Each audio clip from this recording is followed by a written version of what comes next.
நிறைய வாலிப பிள்ளைங்களுக்கு வாரத்துல ஒரு நாள் ஒரு 2 மணி நேரம் சர்ச்சுக்கு வர்றது அவ்வளவு கஷ்டமா இருக்கு தெரியுமா?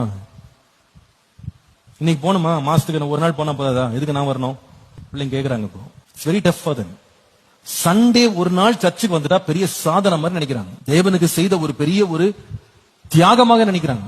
அதே பிள்ளைய எப்பா ஒரு பிரேயர் இருக்கு வரியாப்பா அப்படின்னு கூட்டு பாருங்க, many are not interested.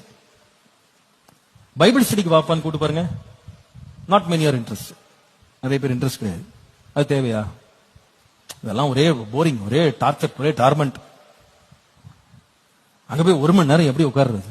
ஒரே துன்பமா தான் இருக்கு. அதே வழியில வீட்டுல உட்காந்து 3 மணி நேரம் படம் பார்க்கறது ஒன்றும் கஷ்டம் கிடையாது. 4 மணி நேரம் உட்கார்ந்த இடத்துல கேம் விளையாடுறது கஷ்டம் கிடையாது.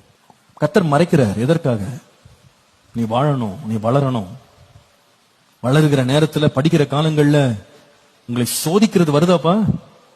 கர்த்தர் உன்னை உருவாக்கி கொண்டிருக்கிற காலத்துல மறைச்சு வச்சு உருவாக்கும் போது பாவ சந்தோஷங்கள் வருதா? வேண்டாம்னு சொல்லணும். வேண்டாம். ஏன்? கர்த்தர் எனக்கு உயிர் கொடைத்தது, எனக்கு பிழைக்க வைத்தது. இது அனுபவிக்கிறதுக்கு இல்ல, கர்த்தர் எனக்கு ஒரு உன்னதமான திட்டத்தை கர்த்தரின் வாழ்க்கையில வைத்திருக்கிறார். ஹல்லேலூயா.